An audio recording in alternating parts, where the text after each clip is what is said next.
Bonjour à tous. Dans cette vidéo, nous allons terminer notre travail sur la statistique et nous allons voir ce qu'est la médiane et comment la déterminer. Alors, d'abord, la médiane, qu'est-ce que c'est?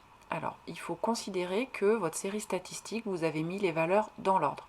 Et dans ces cas-là, la médiane, c'est un nombre qui partage cette série en deux groupes de même effectif. Donc, ce qu'il faut retenir, c'est que les valeurs de la série, il faut qu'elles soient dans l'ordre et la médiane, c'est la valeur centrale. Alors, on va différencier deux cas. Quand l'effectif total est pair et quand l'effectif total est impair. Premier exemple, si l'effectif total est impair. Par exemple, je considère un élève qui a eu 5 notes à des contrôles. Donc 5, c'est bien impair. Et ces notes, on les a mises dans l'ordre. Ici, vous voyez que les notes sont bien dans l'ordre. Alors dans l'ordre croissant, on aurait pu les mettre dans l'ordre décroissant. Ça va revenir au même.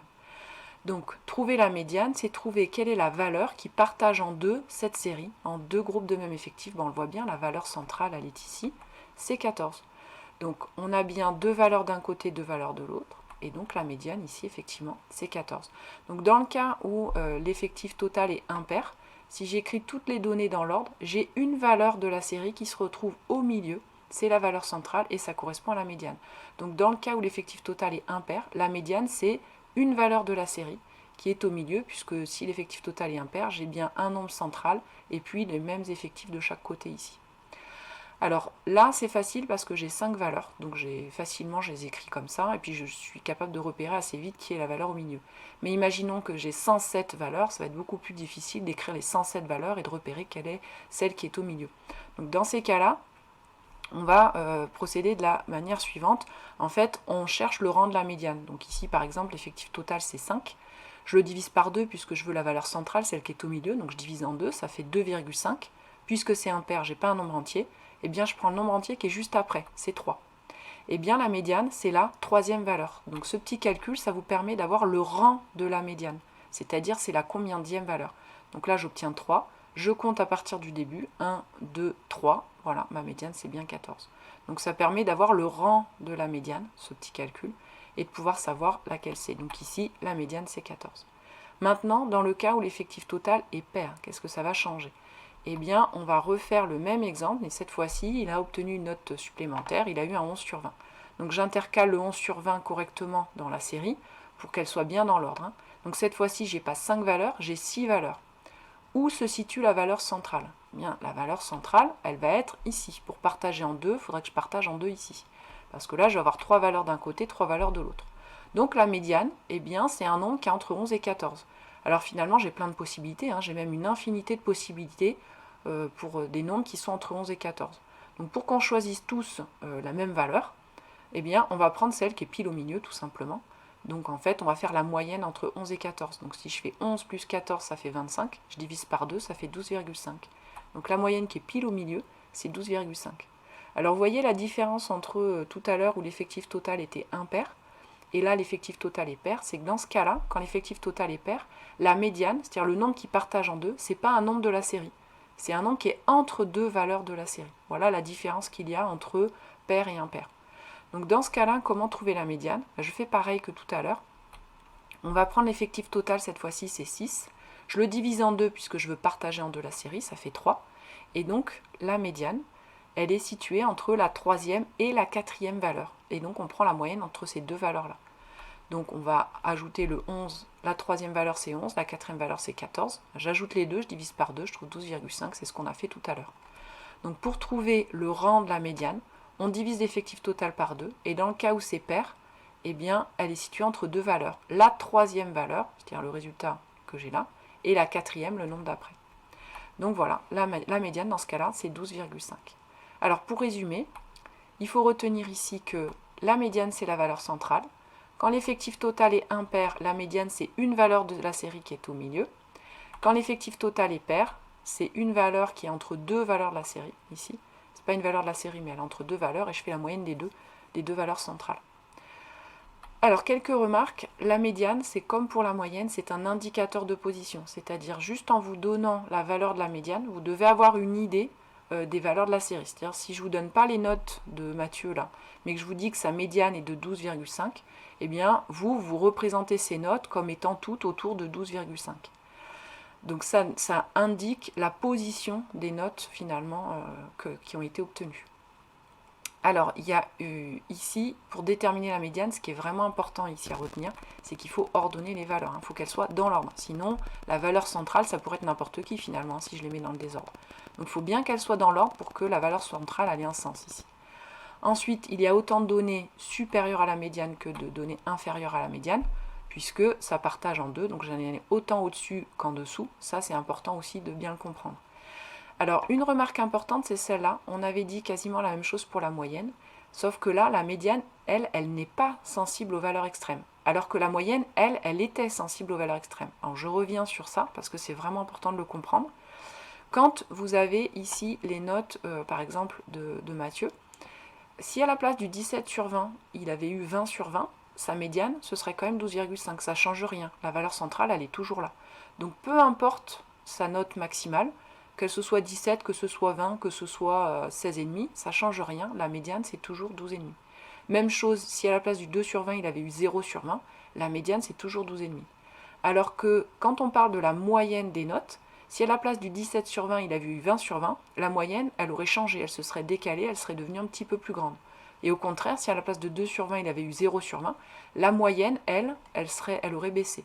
Donc la moyenne, elle est sensible aux valeurs extrêmes parce que toutes les valeurs de la série comptent pour calculer la moyenne, alors que dans la médiane, ce qui compte, c'est la valeur centrale. Donc finalement, sur les valeurs extrêmes, peu importe. Alors ça a un intérêt, c'est parce que des fois, les valeurs extrêmes sont des valeurs qu'on appelle aberrantes, c'est-à-dire qu'on finalement n'ont pas de lien avec la série, c'est des erreurs de mesure ou des choses comme ça, et donc finalement on aimerait bien les oublier.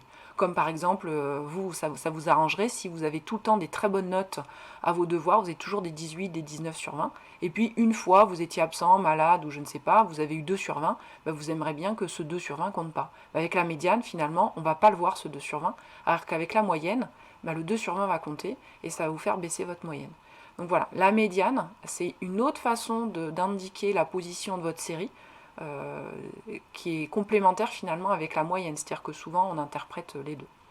Alors maintenant, comment calculer la médiane dans le cas où j'ai plus de quelques valeurs? Là on a vu 5 valeurs, 6 valeurs, mais si j'en ai beaucoup plus, comment on va faire? Alors quand j'ai beaucoup plus de valeurs, ce qui se passe souvent, c'est que c'est résumé dans un tableau d'effectifs. Donc là par exemple, on a interrogé 25 élèves, on leur a demandé combien ils ont de télé chez eux. Donc ils ont répondu, il y a 2 élèves qui ont répondu qu'ils n'avaient pas de télé chez eux, il y a 6 élèves qui ont répondu qu'ils n'avaient qu'une seule télé chez eux, etc. Donc on voit ici tous les effectifs des réponses, puis les réponses, soit 0 télé, 1 télé, 2 télé, 3 télé, 4 télé. Alors, quand on veut calculer la moyenne de cette série, vous vous rappelez, pour trouver la moyenne, je multiplie la valeur par l'effectif, j'ajoute la totalité, je divise par l'effectif total. Donc on va faire 0 fois 2, plus 1 fois 6, plus 2 fois 10, etc. Et on divise par 25 l'effectif total. On trouve 1,92. Donc en moyenne, les élèves possèdent 1,92 télé. Alors même si le 1,92 télé, concrètement, ça n'a pas de sens, on ne partage pas la télé de cette façon-là, mais c'est juste pour en avoir une idée, c'est quasiment 2 télés par foyer. Maintenant, si on cherche à trouver la médiane, donc la médiane, c'est la valeur centrale. Donc là, les 25 valeurs, on ne va pas toutes les réécrire une par une, les unes derrière les autres. Ça paraît aberrant d'écrire ça, c'est long à écrire, puis ça n'a pas de sens. Donc ce qu'on va faire, c'est qu'on va compter quel est le rang de la médiane. Donc l'effectif total, c'est 25. Je vous rappelle, le 25, je le divise par 2. Ça fait 12,5. Donc la médiane, c'est la 13e valeur. Vous vous rappelez, je prends le nombre entier qui est juste après. C'est la 13e valeur. Donc il faut que je compte qui est la 13e valeur. Eh bien, on va s'aider de la dernière ligne du tableau, qui sont les effectifs qu'on appelle cumulés, c'est-à-dire qu'on va cumuler les effectifs. Donc dans la première case de mon tableau, je vais réindiquer l'effectif 2 qui est là. Dans la case d'après, je vais cumuler avec l'effectif d'après, c'est-à-dire que le 2 qui est là, je lui rajoute les 6 valeurs qui correspondent à ceux qui ont répondu une télé, ce qui donne en tout 8 valeurs ici. Ensuite, je cumule ce 8 avec le 10 d'après, ce qui donne 18. Ensuite, je cumule avec le 6, ça donne 24. Et enfin, je cumule avec le dernier élève qui est là, 25. Donc la dernière valeur de votre tableau, celle qui est là, c'est forcément l'effectif total, puisque là, on a cumulé tout le monde, on a tout compté. Donc là, j'ai forcément l'effectif total. Alors, pourquoi est-ce qu'on fait ça? Tout simplement pour pouvoir repérer facilement où est la 13e valeur. La première et la deuxième, elles sont là. Troisième, quatrième jusqu'à la 8e, elle est ici. Et là, j'ai 9e, 10e, 11e, jusqu'à la 18e valeur, elles sont là. Donc la 13e, elle est dans cette case-là, ici. Et donc, la médiane de la série, c'est la valeur 2, c'est 2 télé. La médiane de la série, ici, c'est 2. Donc je repère où est la 13e valeur en utilisant les effectifs cumulés ici. Donc il faut bien compter qui est le rang de la médiane. Ici c'est la 13e valeur. Et je repère dans mon tableau où est la 13e valeur en cumulant les effectifs. J'aurais pu les compter, hein, les deux premières sont là, plus celle-là ça fait 6, ça fait 8. 8 valeurs, et puis là plus les 10, 9, 10, 11, 12, 13, etc. Elle est forcément là la 13e. Donc la médiane c'est 2. Voilà, donc là on voit que la moyenne et la médiane, elles sont assez proches, hein, sont toutes les deux quasiment à 2, hein, autour de 2. Alors des fois on a un écart assez important entre la médiane et la moyenne, c'est quand les valeurs extrêmes sont vraiment très différentes. C'est-à-dire là, si j'avais eu un élève qui avait répondu que chez lui il avait 30 télés, bon, ce qui est peu probable, hein, mais pourquoi pas, s'il avait répondu qu'il avait eu 30 télés, ben la moyenne elle aurait fortement augmenté, parce qu'on aurait eu une valeur à 30 et ça aurait fait monter la moyenne. La médiane, elle aurait quasiment pas changé, hein, mais la moyenne, elle aurait changé. Donc ça aurait pu faire un écart entre la moyenne et la médiane. Donc quand les valeurs sont assez proches les unes des autres, finalement, il n'y a pas trop de différence entre la moyenne et la médiane. Mais quand il y a des grosses différences entre les valeurs extrêmes, il peut y avoir une différence entre la moyenne et la médiane. Donc ça, c'est aussi une interprétation qu'on peut faire dans les valeurs de la série. Voilà, cette vidéo est terminée.